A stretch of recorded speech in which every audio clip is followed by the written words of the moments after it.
Est-ce que tu réalises qu'actuellement, tu es en train de perdre ton temps au lieu de faire de l'argent?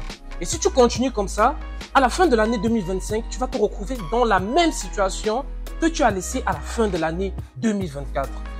Pour cette raison, mon collègue et moi, nous avons décidé de te montrer le processus étape par le biais de notre propre expérience pour démarrer un business fiable et rentable afin de changer ta situation financière à la fin de l'année 2025.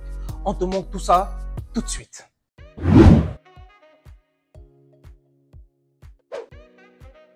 Salut Douce Lion, Salut Jenny. comment tu vas? Non, ça va, ça va. Et Alors, toi, c'est quoi? Oh, ça va très bien. Ah, super. Alors dis-moi, sur cette chaîne, de quoi est-ce que tu vas parler sur cette chaîne? Bah, ce qu'il faut savoir déjà, c'est que moi, j'ai un parcours, donc un background dans les marchés financiers, comme on l'a présenté lors de l'introduction générale de la chaîne, tu vois. Donc, s'il faut résumer un peu mon parcours, moi, j'ai commencé à entreprendre très jeune. Déjà tout petit et tout. J'attendais toujours les vacances, genre les grandes vacances. Tu sais, quand on est à l'école secondaire et tout, il y a cette période de grandes vacances qui tombe à peu près à la même plage que l'été, ici par exemple au Canada. Donc il y a cette période de grandes vacances avant que l'école ne recommence en septembre. Donc, pendant cette période-là, moi j'avais l'habitude de faire des petits boulots et tout pour quand même gagner un peu d'argent. Quand je parle de petits boulots, c'était beaucoup plus le commerce. Faut dire qu'à l'heure d'aujourd'hui, tout le monde fait du commerce. Tout le monde vend quelque chose, ça dépend de est-ce que c'est un bien ou un service, mais dans tous les cas, tout le monde vend quelque chose, c'est rien. Donc moi, j'achetais des petits pots de mayonnaise et tout, puis je les revendais plus cher pour pouvoir me faire un bénéfice derrière. Ensuite, quand j'ai grandi, j'ai été vraiment passionné par la technologie, tu vois. Et ma passion vers la technologie m'a conduit à m'ouvrir justement sur tout ce qui était business en ligne. Et par rapport à ça, justement, je me suis intéressé premièrement au marché financier, mais par le biais de la crypto-monnaie. Donc, j'ai commencé à m'intéresser au marché financier en commençant par la crypto-monnaie. Parce que justement, la technologie qu'il y avait en arrière-plan, le fait que c'était nouveau, entre guillemets, un peu un effet de mode, mais pas trop à la mode non plus. Surtout ici, surtout en Afrique. Parce qu'à l'époque, justement, moi, je faisais mes études universitaires en Afrique, au Cameroun. Donc, c'était pas encore très à la mode, mais pour le circuit, pour tous ceux qui étaient impliqués dans la crypto-monnaie, c'était à la mode. Ouais. Et comment ça se passait? Moi, j'ai commencé le business avec un ami qui, lui, était déjà beaucoup plus impliqué que moi. Donc, il y avait une sorte de système pyramidal, mais rien à voir avec la pyramide de Ponzi, en fait. Donc, il y avait quand même un système pyramidal qui était mis en place où lui, il recevait la crypto par le biais d'un fournisseur et puis lui, il revendait, c'est-à-dire il trouvait des personnes qui voulaient entrer sur le marché, qui voulaient entrer en possession de la crypto-monnaie. Pourquoi c'était rentable chez nous en Afrique?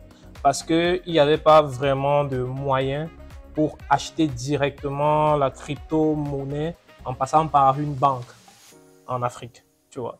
Donc, aucune banque n'avait, par exemple, de contrat avec des plateformes comme Binance, Coinbase ou Kraken, ou tout ce qu'on va mettre en avant pendant justement qu'on va décortiquer, pendant qu'on va avancer dans cette chaîne. Donc, les banques au Cameroun n'avaient pas de contrat. Donc, fait que nous, on dépendait d'un fournisseur qui lui trouvait un moyen pour s'approvisionner, peut-être depuis l'euro, pour l'Amérique, ça dépendait. Et puis, nous, on revendait pour tous ceux qui au Cameroun avaient besoin de la crypto-monnaie dans leurs différentes activités. Mais forcément, la première question qui va venir, c'est quel type d'activité? Justement, il y avait des choses comme, je sais pas si vous vous rappelez, il y avait pas mal de plateformes qui circulaient à l'époque où on parlait justement d'investissement en bourse et puis on se faisait rémunérer par un token de la plateforme. Après, peut-être un mois, chacun recevait peut-être 50% de bénéfices et ainsi de suite. Bref, il y avait pas mal de plateformes comme ça qui étaient des arnaques. Disons-le clairement, c'était des arnaques. Ça fonctionnait par le biais d'une pyramide de Ponzi. Mais justement, beaucoup de personnes n'étaient pas suffisamment informées et nous, on offrait juste le service à tous ceux qui voulaient entrer en possession de la crypto-monnaie pour aller investir sur cette plateforme-là, d'entrer en possession de la crypto-monnaie. Donc, il fallait les trouver, faire une sorte de communication bouche à oreille, du marketing de réseau, tout ce qu'on pouvait pour justement dénicher cette masse de la population qui voulait entrer en possession de la crypto-monnaie. Donc moi, je me suis lancé comme ça. Derrière mon ami, j'étais un de ses revendeurs. Jusqu'avec le temps, moi j'ai décidé. C'était en quelle année ça? C'était en 2021. 2021. Lors du précédent bull run. Pour ceux qui ne sont pas encore initiés, un bull run, c'est juste un moment où les marchés financiers explosent. C'est un moment, voilà. Parce qu'il faut savoir que les marchés sont cycliques et il y a un cycle où justement tous les actifs ont tendance à monter drastiquement à la hausse. Donc, c'est ça. Donc, moi, justement, en 2021, là, je découvre la crypto-monnaie. Ça me passionne. Je commence à être un revendeur de mon ami jusqu'au moment où je décide que c'en est trop. Moi, je vais trouver le moyen de m'approvisionner, être haut de la chaîne et puis faire plus de bénéfices. Donc, c'est comme ça que, avec un ami qui était un ancien client que j'avais justement trouvé grâce à mon marketing de réseau, un ancien client, lui, il était basé à Yaoundé, moi, j'étais basé en Yaoundé, pour ceux qui connaissent les villes, justement. Donc, lui, c'était un ancien client, on a décidé de se mettre ensemble. Déjà, on était de la même génération, donc on avait la même tranche d'âge et on s'entendait plutôt pas mal et on avait l'habitude de dealer ensemble.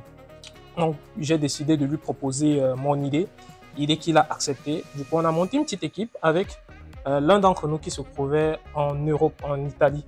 Et lui, justement, il nous aidait à acheter parce que les banques en Europe avaient déjà des partenariats avec les plateformes de crypto-monnaie, on appelle ça des exchanges.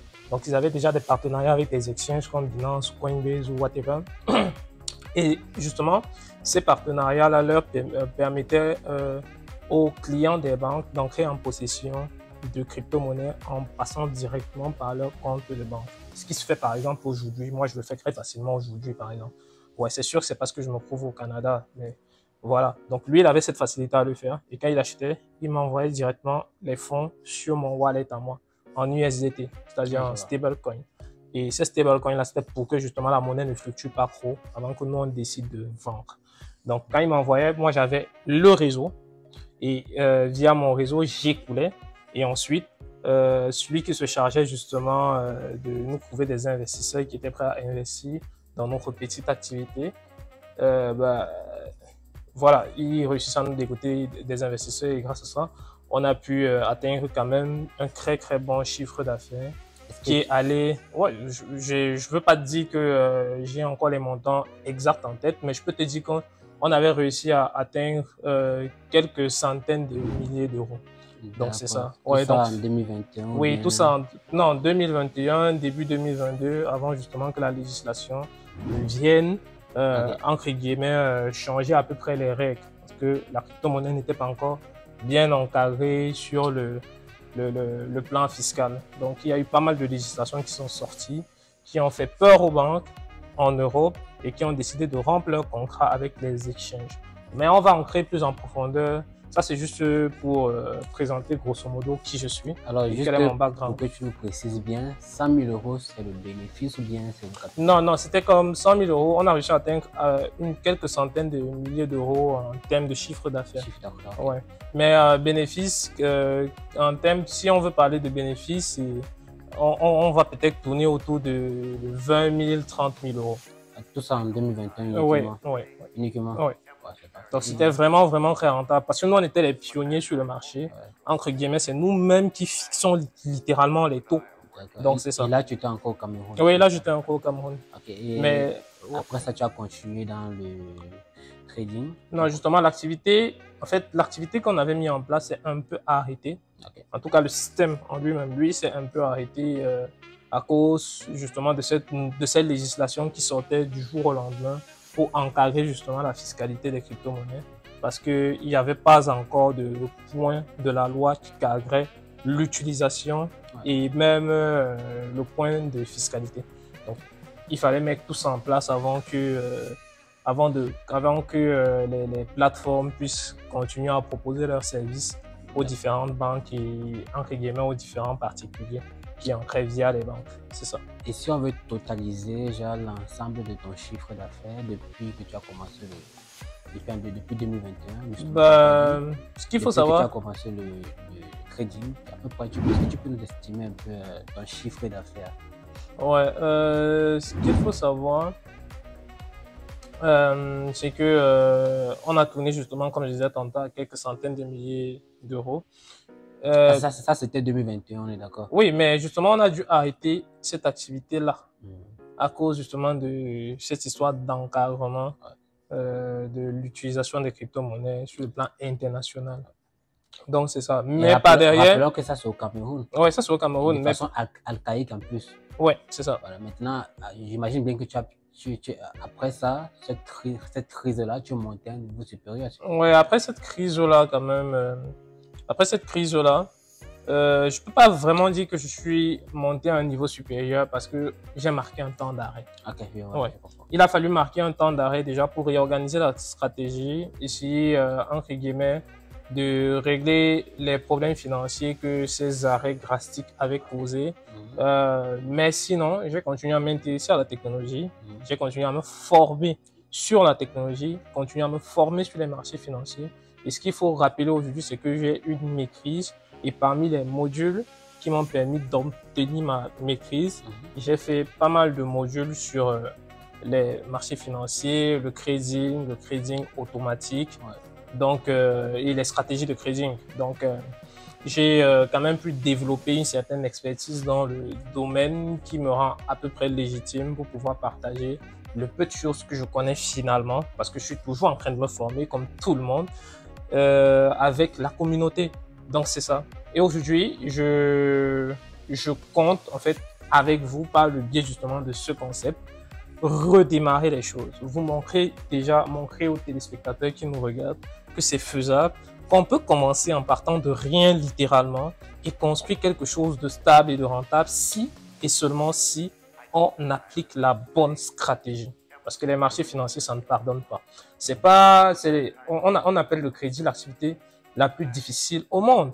C'est sûr qu'on se fait des gains rapides, mais ce ne sont pas des gains faciles. Donc, c'est une activité très difficile qui nécessite une certaine résilience, raison pour laquelle, au final, seuls 10% des personnes présentes sur le marché réussissent à faire des bénéfices. Donc, on a littéralement 90% des personnes qui sont positionnées perdants sur les marchés financiers. Donc, c'est important de rappeler ça. Et c'est aussi important de rappeler que tout ce qu'on va faire sur cette chaîne ne constitue en aucun cas des conseils en investissement. On donne la méthode que nous, on emploie pour pouvoir réaliser nos bénéfices, pour pouvoir atteindre nos objectifs. Mais en aucun cas, ça ne peut constituer des conseils en investissement. Exactement, c'est toujours important de le rappeler. Ouais, non, c'est très important de le rappeler. C'est parfait. Ouais. Donc, voilà, je ne vais pas monopoliser la parole, surtout que le concept, en fait, le thème et même notre objectif entrepreneurial est axé sur deux volets. C'est vrai qu'on va beaucoup travailler dans le sens des marchés financiers pour tous ceux que ça intéresse de se lancer vers cette voie-là. Mais aussi, on va beaucoup parler d'e-commerce. Exactement. Et c'est là où moi, je vais te retourner, je vais te passer la parole pour que tu nous présentes aussi un peu ton background et que tu nous dises, voilà, qu'est-ce qui te rend légitime aujourd'hui de te lancer dans ce secteur et d'être comme confiant que tu vas ressortir de là gagnant.